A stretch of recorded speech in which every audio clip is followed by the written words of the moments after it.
listeners who do give at that amount because they can, and they know that when they do, they're supporting listeners who maybe can't give as much, especially right now, given the times that we're in. You're supporting their listening too. So if you want to make that contribution and make a big statement for you and your community, go big, contribute $1,000, go $5,000, maybe even 10 if you have it, or even bigger than that. All contributions are welcome, no matter how big, no matter how small. 888-376-9692. We love listening to comments when you send them in. Charles and Seeger just wrote, we love WNYC at the Jersey Shore. Let's hear from Jersey. 888-376-9692 or WNYC.org. And thanks. WNYC is supported by Swan Galleries with modern and post-war art at auction May 25th, with paintings by Norman Lewis, Edith Schloss, and Jim Dine, as well as a selection of Latinx and Latin American art. More on the Swan app and at swangalleries.com.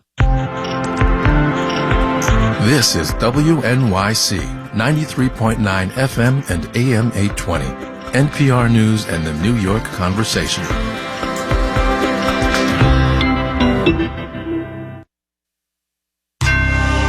What the debt limit is and isn't all kind of depends on how you think about money. A special program today from American Public Media. This is Marketplace.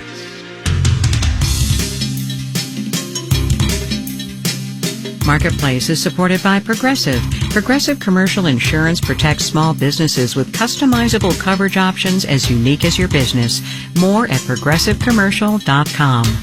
And by Charles Schwab. The people at Schwab are passionate about helping investors. Learn more at schwab.com/whyschwab. In Los Angeles, I'm Kai Ryssdal. It is Monday today, the 22nd of May. Good as always to have you along, everybody.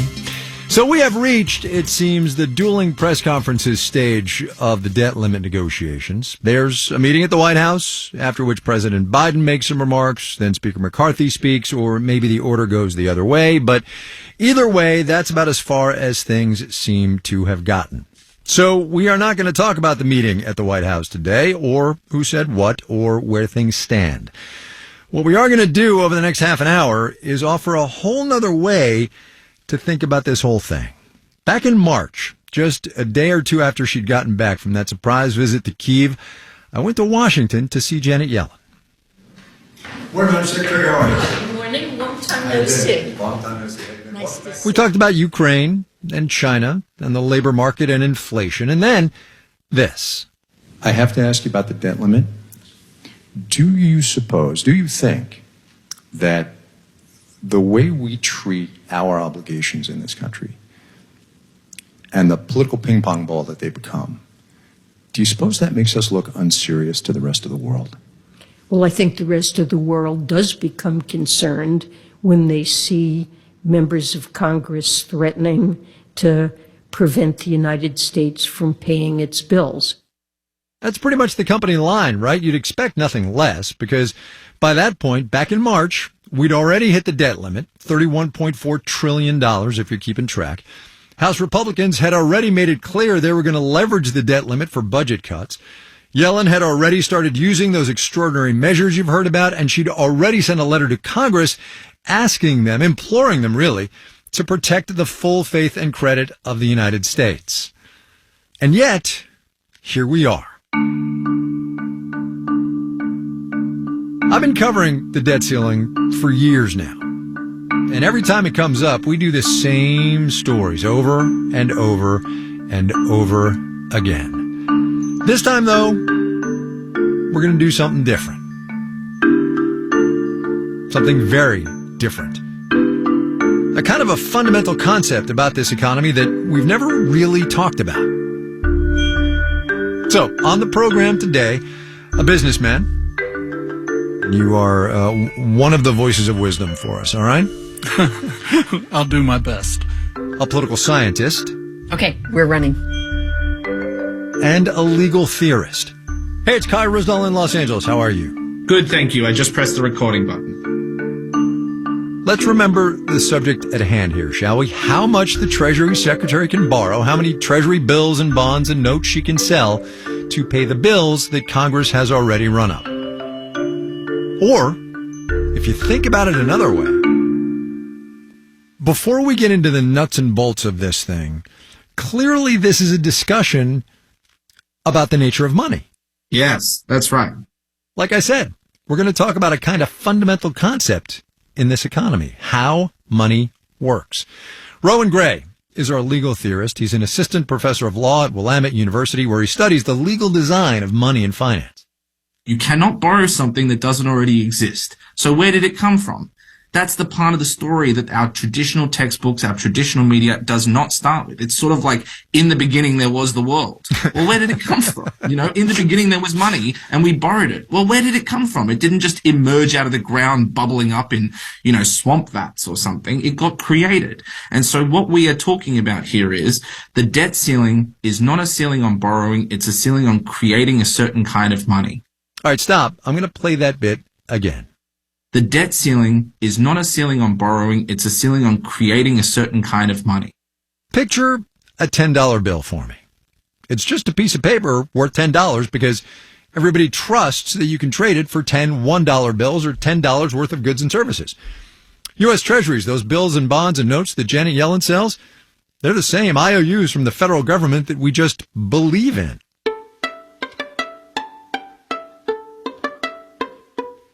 What government debt is a special form of money that has special properties. It is high denomination, it's high value. So if you're an average person living your life buying milk, you're not buying milk with government debt. But if you're a large investor, you are holding government debt as a form of money or a safe asset. If you're at Goldman Sachs, you're holding 3-month treasury bills as money. Investors all over the world store those treasuries in their bank accounts or trade them with other investors because they believe in them, just like cash. The normal way we think of issuing debt is like borrowing. That is to say, you don't have something, you need to go find someone who has it and convince them to give it to you. But the reality is the government creates money. So it isn't borrowing something from somebody else. It's creating the thing that it actually then issues out. That's what we're talking about when we talk about the debt limit. Not about how much money the government can borrow or spend, but how much money the government can create. The debt ceiling is not a ceiling on borrowing, it's a ceiling on creating a certain kind of money. And when you have a cap on one kind of money, but you have a legal commitment to spend other money into existence, you look at the other options available. Told you this was going to be a different kind of story about the debt limit, didn't I? All right, so let's talk about those other options that Rowan Gray mentioned. One of them in particular. If you look at the Treasury Department's organizational chart, you'll see there's a whole agency in the business of literally creating money.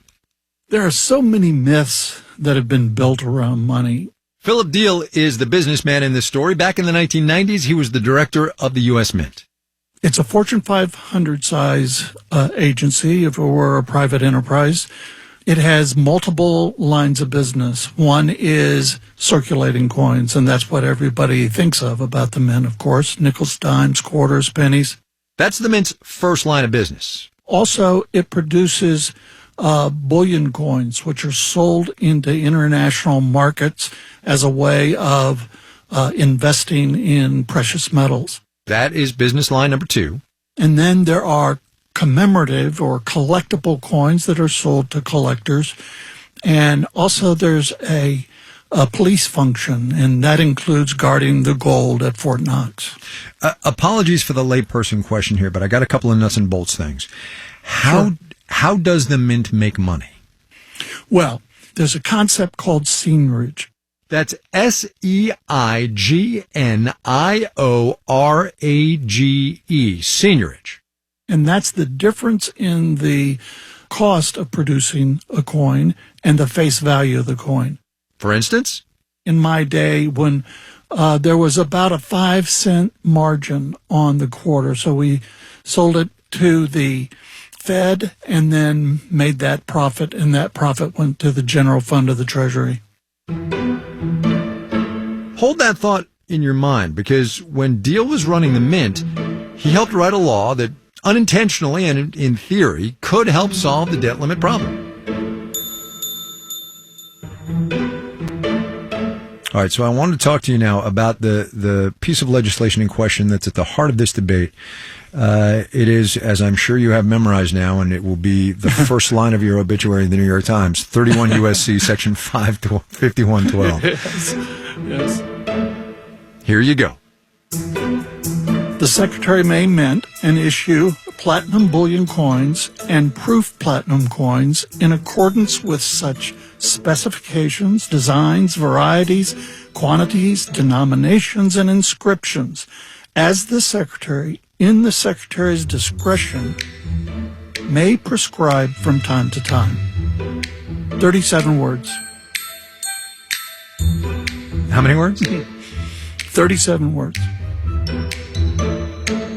Those 37 words, when they became law in 1997, gave the Treasury Secretary the authority to make platinum coins, got to be platinum, of any value as the Secretary may prescribe. The wording was intentionally broad. I want to go out and do market research and then to design a coin based on that research. But what Philip Deal and the lawmakers who supported that legislation didn't quite realize at the time is that those 37 words created a big, giant loophole in the debt limit. They'd simply write $1 trillion on the coin. That would be what was inscribed. Then they'd ship it off to the Federal Reserve. What was the first time you read about it, what was your gut reaction? Wow. Genius.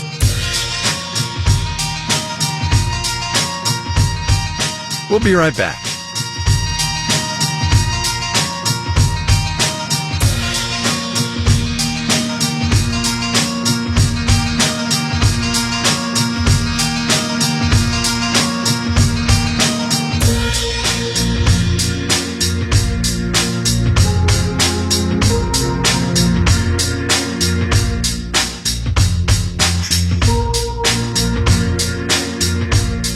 Marketplace is supported by Alteryx. Alteryx enables anyone to make better data-driven decisions and believes in the power of analytics for all.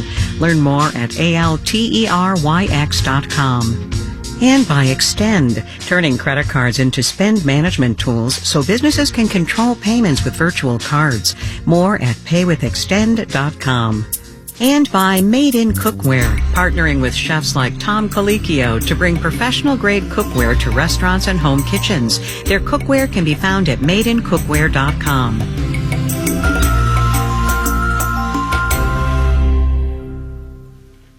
It's WNYC. You're listening to Marketplace. I'm Sean Carlson here with Tiffany Hansen. It is our spring pledge drive here at WNYC. I'm going to get right to it and say that we are not where we need to be in this pledge drive. We really are relying on you to step up and contribute what you can.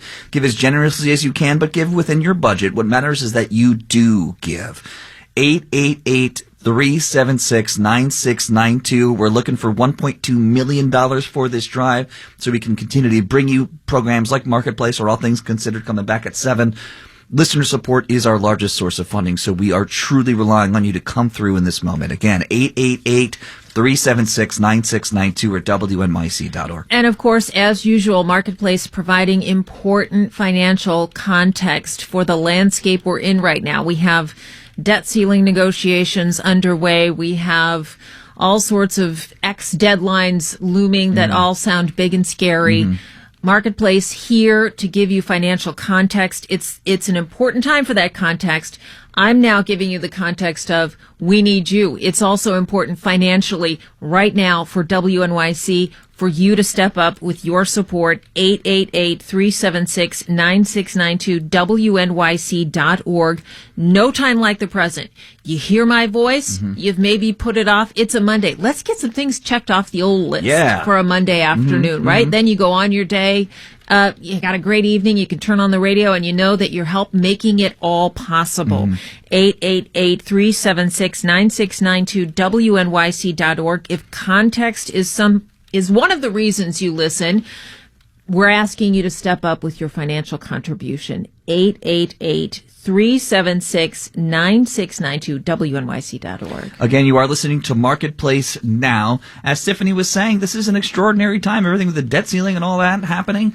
Well, that means that it's that much more important that you fund this show so you can continue getting that context. I personally wouldn't know one thing from the other, financially speaking, if not for programs like Marketplace. I'm speaking for myself. You know that you tune into Marketplace for that same sort of context.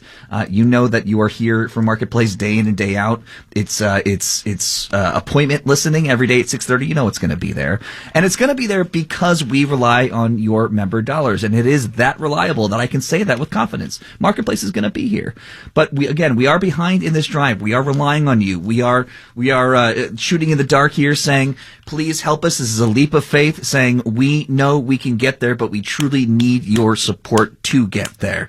This is a good lesson in collective action. When we all chip in together, we can get it done. 888-376-9692 or WNYC.org. Marketplace coming back. We'll have more All Things Considered at 7. This is Marketplace. I'm Kai Ryssdal. On the face of it, we were talking a minute ago about the debt limit, a ceiling, if you will, on how much money the Treasury Secretary can borrow to pay the bills that Congress has already run up. But really, what we were talking about is how money works. They'd simply write $1 trillion on the coin. That would be what was inscribed. Then they'd ship it off to the Federal Reserve. Philip Deal used to run the U.S. Mint. He's the guy who helped get those 37 words written into law, giving the Treasury Secretary the authority to mint platinum coins of any value. Rowan Gray is the lawyer who spent the better part of a decade now taking those 37 words and making the legal argument for avoiding default with a high-value coin. And it was originally designed to help the mint make what they call signage revenue, which is the difference between the face value and the cost of selling. A very high-value coin. There's no limit on the denomination. You could make it $100, $1,000, $1 million, and as we have said, to kind of make the point in a big splashy way, $1 trillion. To be clear, it does not need to be $1 trillion worth of platinum. It just needs to be a coin the size of a quarter or a silver dollar, whatever, that says 1 trillion on it. That's right. You don't even need to write all the zeros. You can just put a T there and we know what we mean, right? So yes, the whole point is we have severed the link decades ago between the amount of metal and the coin. Now, there are people out there that say, we think it should be a big one just for the sort of symbolic purposes. And I like that idea. So my suggestion was, let's have a big paper mache coin. And then we roll it down the street, 10 feet high. And then we beat it with with a stick, like a piñata. And all these little silver gold chocolate coins come out. And there's one real platinum coin in there. Kidding, but not kidding. Mint the coin, take it over to the Federal Reserve, and just like that, the debt limit doesn't matter anymore. It's a real idea that serious people take seriously.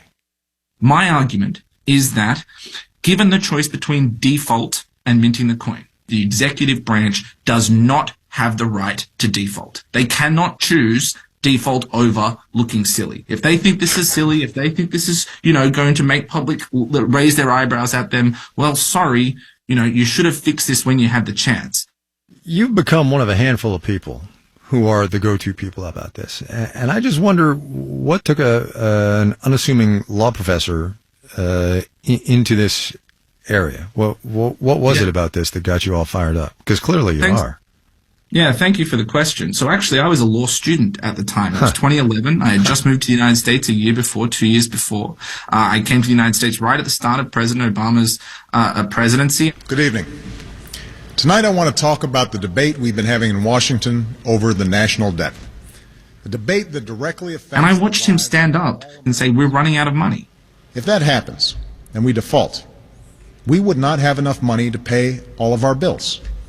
Bills that include monthly Social Security checks, veterans benefits, and the government contracts Now, I wasn't a PhD economist, but I knew even at that point that the government creates money. The idea that we've run out doesn't make any sense. There's a big infinity sign next to the amount of money the government has. Does that mean the government can and should spend infinity? No. But it means when you say things like, we don't have any money, you're not actually telling the truth. We should be clear here that what was happening then is what's happening now. Republicans in the House holding the debt limit hostage for policy gains. And we got to this point where a lawyer who was on the blogs that I was reading, the economics blogs, said, well, I found this provision of the Coinage Act. Those 37 words, the secretary may mint and issue platinum bullion coins and proof platinum coins in the secretary's discretion. That seems to suggest that we can get through this without this sort of huge fiscal cliff debate. And I looked at it and I said, wow, I think he's right. Other people did too. And then I saw it go from these obscure blogs all the way to the front page of the newspaper. And it got to The Daily Show with Jon Stewart. Everybody, welcome to The Daily Show. My name is Jon Stewart. Our guest tonight, Mr. John. And Paul Krugman is arguing with Jon Stewart. And Jon Stewart saying, well, I'm just a clown. I'm just a silly man. But this seems crazy to me. I'm not an economist. But if we're going to just make it up, I say go big or go home. How about a $20 trillion coin? Or maybe just forget about it. Do one of these, I was digging through the White House couch cushions and Eisenhower must have left this $100 quillion bill laying around. And Paul Krugman is saying, listen to me. I'm not a crazy person. You know I'm not. I'm telling you this makes sense, and you're telling me that your gut is finding it so hard to comprehend that you are kind of defaulting to what feels true rather than what is true. The $1 trillion coin does seem a bit like a gimmick in a world of politics. That's Sarah Binder. She's the political scientist in our story, a professor at George Washington University and a senior fellow at the Brookings Institution. Although we tend to put policy and policy solutions in one bucket and the politics in a different bucket, that's not how lawmakers see the world. Binder studies Congress, and she is in this piece because as much as this is a story about the nature of money and how government handles it kind of go hand in hand. Like the politics and the policies, they're tightly intertwined. You can't escape the politics. And so when you're asking them, should we raise the debt limit? To what level? Should we suspend it? Right? Those aren't strictly policy questions, right? They're political problems. The political problem here isn't that the government can't pay its bills. It's that Republicans in Congress don't want to vote for a debt limit increase so that they can use the threat of default to leverage the Democrats into spending cuts. And so even if we think that the debt limit is in today's world, almost nonsensical because the money's already out the door, right? Lawmakers see the politics. The money's already out the door, which kind of turns this into a game of political chicken. But my sense is at the end of the day, nobody really wants to be blamed. Lawmakers don't want to be blamed for really bad outcomes. And this seems like it could be a really bad financial and political outcome if they don't raise the debt limit. We don't know exactly what would happen if the government defaults, other than that it would be really, really bad. Millions of jobs lost, global financial catastrophe, bad. That's why Congress has raised the debt limit almost 80 times since 1960. But we also don't know what would happen if the Biden administration acted unilaterally, invoked the 14th Amendment that you've heard about the past couple of weeks, the part that says the public debt of the United States as authorized by law shall not be questioned, or if they issued premium bonds, or if they minted $1 trillion coin. So look, this is not without controversy. You've spent a very long time, years now, working out the legal framework for this, but it does seem to me that it all kind of comes down to what Janet Yellen and Jay Powell say. No? So that's a very good question. And the short answer is, I know this sounds weird. It is a gimmick, just like the rest of this is a gimmick. There's uncertainty about all of it. I don't know as a political scientist, and I don't know whether the economists know this as well yet, but there's at least a lot of uncertainty about how financial markets would react. The debt limit that needs to be raised is a gimmick. Minting $1 trillion coin is a gimmick. How money works is kind of a gimmick. It's almost like Voltaire said, in a world of universal deceit, telling the truth is a revolutionary act. All we're trying to do here is tell the truth how money works, and apparently that's enough to cause everybody's heads to explode. It's not that minting $1 trillion coin is a good idea or a bad idea. And it's not like invoking the 14th Amendment is a good idea or a bad idea. They're just ideas. But they're on the table because the reality of how money works has been warped by the politics of how money works.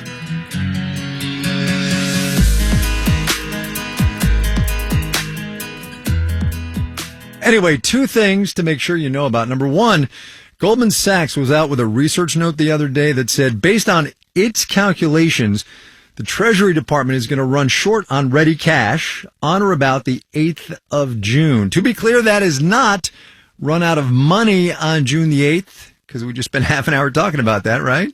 That is the date, June the 8th, that Goldman figures the Treasury's bank balance falls below $30 billion, which is where the department has kind of let people know things start to get really tight in terms of paying the daily bills. Item two, and related, there's a great story in the Washington Post today about the guy in the Treasury Department whose job it is to keep track of how much cash the United States has in its various bank accounts. Read the piece, just trust me. But here are a couple of relevant statistics. Number one, each day on average, $185 billion goes in and out of federal accounts every day. And then every year, the federal government makes about 1.4 billion individual payments. That's everything from Social Security checks to giant military contracts.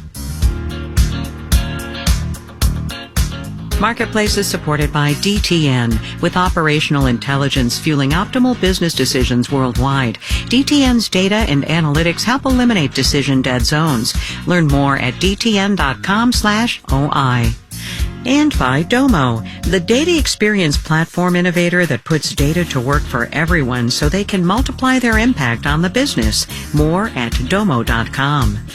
And by The Uncertain Hour, a Marketplace podcast investigates the privatization of welfare and how for-profit companies cash in on policies that require welfare recipients to work for their benefits. Listen wherever you get your podcasts. All right, we're going. Here, though, is your moment of economic context. A little debt limit historical irony with which to end the program today. You have probably heard by now, and if not, well, here you go, that we've only had a debt limit since 1917 and the second Liberty Bond Act of that year, which Congress passed to make it easier for the Treasury Department to borrow money. Look it up. History is cool. Maria Hollenhorst and Richard Cunningham did all the hard work and produced today's special program. Livy Burdett, Andy Corbin, Nicholas Guiong, Sarah Leeson, and Sean McHenry are the rest of the team. I'm Kai Ryssdal. We will see you tomorrow, everybody.